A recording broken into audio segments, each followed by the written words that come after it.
All right, I'm here. You got the script? Oh, wait. They did what? Wait, but that sounds like a good thing. Am I missing something? Actually, really? Well, that's new. Okay, that opening was partially a joke, but Wizards of the Coast has been under a lot of fire lately for many of their decisions, and it seems like they've done something good with this one. If you don't know, they recently released a secret lair celebrating Latin American heritage. And for the most part, they handled everything very well and very respectfully. So let's dive into it. The first aspect I want to praise is for the first time in a long time, a Magic the Gathering secret lair will be print to demand. So if you're interested in these cards and you put an order in between June 16th and July 13th, you will get them. A more recent model Wizards of the Coast has been using is limited printing, which encourages scalping and arbitrary inflation on the secondary market. In my last video, linked in the description below, I talk about why so many Magic the Gathering players are critical of secret lair policies, and this is definitely a step in the right direction toward amending that community distrust. The next W I want to touch on is that Wizards of the Coast is directly partnering with the National Association of Latino Arts and Cultures, or NALAC for short.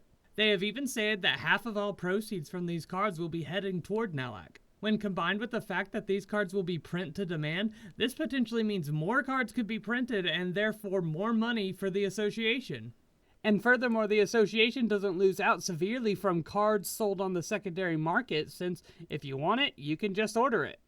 Next up, we have the card choices, which are as follows, and forgive me as I try to do my best to pronounce these correctly. We have Tireless Provisioner as La Abuela es Siempre Generosa, Sylvan Library as La Abundancia de Yoko, Ancient Green Warden as Pastor de Selva, Expressive Iteration as La Danza del Pueblo, Xenagos, God of Revels as La Madre Tierra, Lightning Greaves as Chancla Relampagos, Soul Ring, a food token, and a treasure token. From the perspective of a commander player, most of these cards see plenty of play, so it's not like we're screwing over those who would enjoy the sort of representation by giving them cards from the bottom of the barrel. I'll go over the individual card art in a moment, but I would like to bring up that the cards come in two varieties. One in their Spanish and Portuguese rules text and flavor text, and one in the Spanish and Portuguese names with the flavor and rules text being in English. And many of the cards receive original names but still have their card name detailed underneath in the respective language to the rest of the rules text. Before this next part, I would like to say that in real life, I'm not a cute mere PNG and am indeed white as paste. I don't personally have any direct connections with the art depicted in these cards, despite how beautiful they are.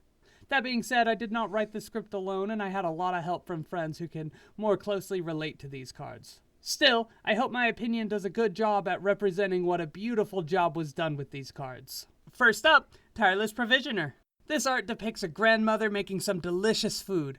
I'm sure so many of you can relate to this sentiment, but the ability to see someone who looks like you, or your grandma in this case, is incredibly valuable. And what a great card to do it on, with lands representing mana production of a given plane, a card that can harness the mere appearance of that magic and thrust it into food or treasure through respective tokens is phenomenal symbolism. Next, Sylvan Library.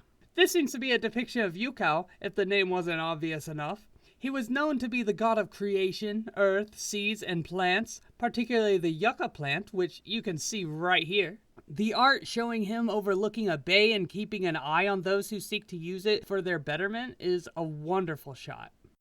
Now, as for the card being Sylvan Library, yeah. I mean, it's a cool card, but I don't know if it's much more than that. But hey, I'll take a good, usable card with good representation so it gets used and seen any day. Then, Ancient Green Warden. Seeing as this is not my culture being represented, this one definitely took me the longest time to figure out. But I think the most direct inspiration is Ananga, a powerful spirit that's a protector of the forests, usually depicted as a white deer. Protecting the land by returning it from the graveyard seems like some great one-to-one inspiration. Beautifully done. The next card in the collection is the Subscribe card. If you hit the subscribe button below while this card is in play, it doubles all your good effects. Huh? What's that? Really? Okay. Well, I'm being told that's not actually part of the secret lair. Oh, Oh, and I guess it's not even a real card either. Oh well. You should probably just subscribe anyway, just in case. Next up, Expressive Iteration. I want to start by saying this is an incredibly apt card name for the art. There is nothing but expression depicted here. Considering this art is largely inspired by aretos, or song dances, Anyway, these song dances were full of expression through song, dance, and music, not to mention the bright colored clothing worn during the event. The card captures this essence remarkably well. As for the mechanical choice of the card, I could get artsy about how cards jumping from the top of the library to the bottom, exile, and hand is like them flashing around in an elegant dance, but that might be a bit of a stretch. Maybe the card is just good with some sick art to boot.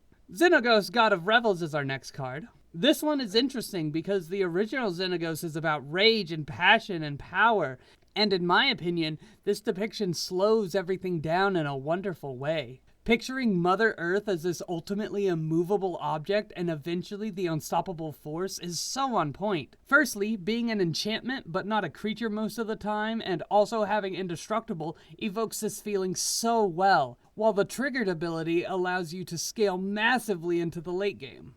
And the fact that Mother Earth receives the god creature type on top of it all? Oh, chef's kiss, no notes.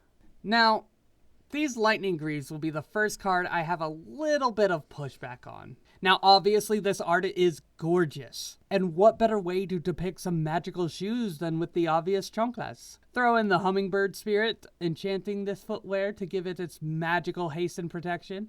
And if we stop there, it would be a 10 out of 10. However, I would be remiss if I did not point out the flavor text creates a strong implication of, well, beating your kids. A topic that has been relatively accepted as part of Latino culture. Now, like I said, I am white as rice, so I tread this topic carefully. That being said, I've done some asking around, and the consensus seems to be that the depiction could be a bit harmful to normalize. On the other hand, if it's depicting such a scene, it could be seen as one big bonding joke with everyone relating to this instance that they went through. Either way, I think I'll leave it there before I stick my chanclas in my mouth anymore. Anyway, what secret lair would be complete without a soul ring? Well, actually, a lot of them, but that's not the point here because it's in this one. The flavor text pass out all the clues we need to point us to the story of Sui and Chia, the sun and moon god respectively.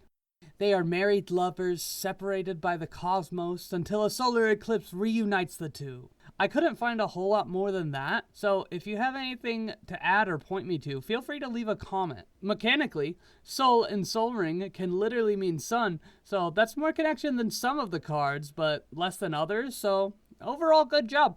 Lastly, we have two tokens, treasure and food. The food isn't as deep as some of the others. I'll quickly just point out the beautiful color scheme and the many Latino cultural foods with some cute faces.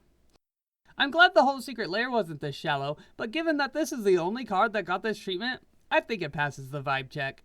The treasure, however, runs a bit deeper in my opinion. The depiction showing a great family and the pride that comes with it is such a powerful embodiment of Latino culture. I can't help but compare these feelings to the same one that Encanto brings about.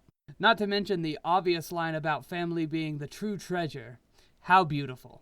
Now, I took the time to look all this up and find this all out because I think this is a great product. I'm never opposed to seeing a wide diversity depicted across Magic the Gathering, especially if it gets more people excited to play. Now, I only hit very surface level descriptions of these cards, so if these interest you, I hope you do your own research and use this video as a jumping off point.